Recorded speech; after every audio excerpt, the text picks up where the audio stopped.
نماز میں ہاتھ باندھنے کا طریقہ کیا ہے، کس انداز کے ساتھ ہاتھ باندھے جائیں تو وہ سنت کے مطابق ہوں گے، اور دوسرا مسئلہ یہ ہے کہ ہاتھ باندھ کر رکھے کہاں پر جائیں گے، یہ دوسرا مسئلہ ہے۔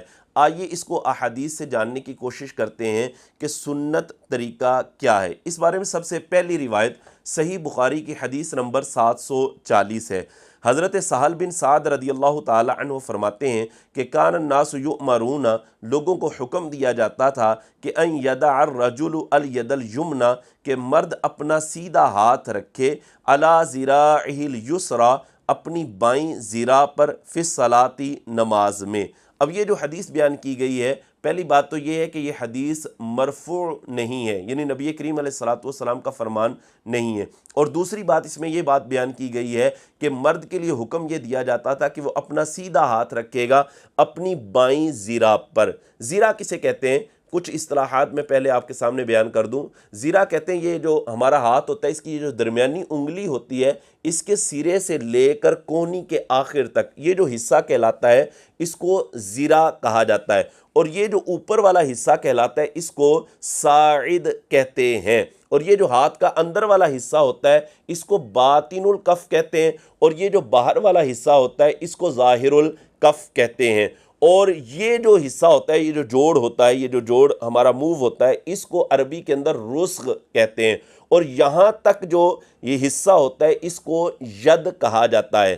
اب دیکھیں حدیث پاک میں یہ بات بیان کی گئی ہے کہ مرد کو یہ حکم دیا جاتا تھا کہ وہ اپنا سیدھا ہاتھ رکھے گا اپنی بائیں ذراع پر۔ اب ذراع کے کون سے حصے پر ہاتھ رکھنا ہے، اس بارے میں اس حدیث کے اندر بیان نہیں کیا گیا۔ اب اگر آپ کہیں کہ یوں ہاتھ رکھ لیا جائے تو یوں ہاتھ رکھنے میں یہ تو ذراع کو ذراع پر رکھنا لازم آئے گا، اور یہ حدیث کی مخالفت ہے، کیونکہ حدیث میں تو فرمایا گیا تھا کہ ہاتھ کو ذراع پر رکھنا ہے، تو ذراع کے کون سے حصے پر رکھنا ہے اس بارے میں یہ حدیث مبہم ہے، اس میں پوشیدگی پائی جاتی ہے۔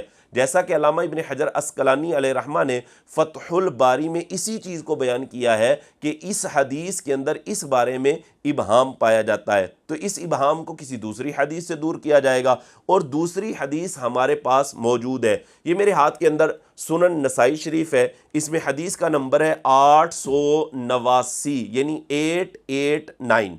حضرت وائل بن حجر رضی اللہ تعالی عنہ بیان کرتے ہیں، وہ کہتے ہیں کہ نبی کریم صلی اللہ علیہ وآلہ وسلم کی میں نے نماز کو دیکھا ہے کہ حضور علیہ السلام کیسے نماز پڑھا کرتے تھے۔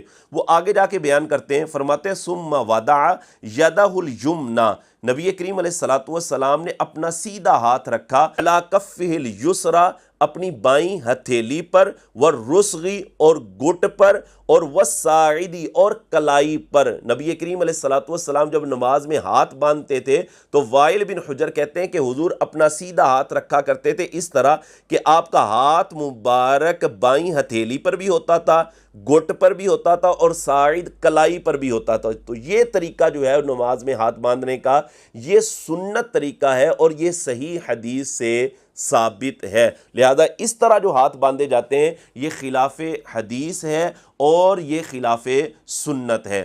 اچھا، ہاتھ تو اب اس طرح باندھ لینے ہیں، تو نماز میں ہاتھ رکھنے کس مقام پر ہیں، اس بارے میں یہ میرے ہاتھ کے اندر آپ دیکھیں گے سنن ابی داؤد شریف ہے، اس میں حدیث کا نمبر 756 ہے۔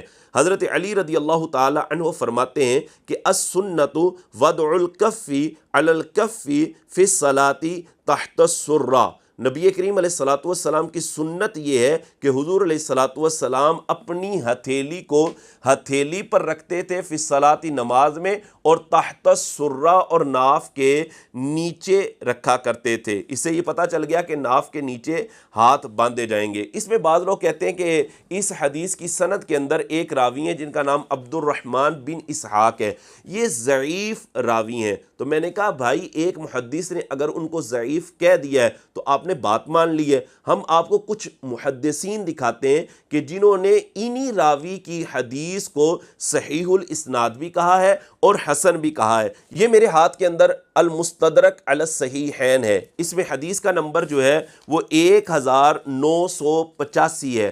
حضرت امام حاکم علیہ رحمہ نے انہی راوی کی روایت کو، جو عبد الرحمن بن اسحاق ہے، انہی کی روایت کو فرمایا ھذا حدیث صحیح الاسنادی، کہ یہ جو حدیث ہے اس کی سند بالکل صحیح ہے۔ اسی طرح اگر ترمذی شریف کو دیکھا جائے تو یہ میرے ہاتھ کے اندر آپ دیکھ رہے ہیں ترمذی شریف ہے، اس میں حدیث کا نمبر ہے 751 انٹرنیشنل نمبرنگ کے اعتبار سے۔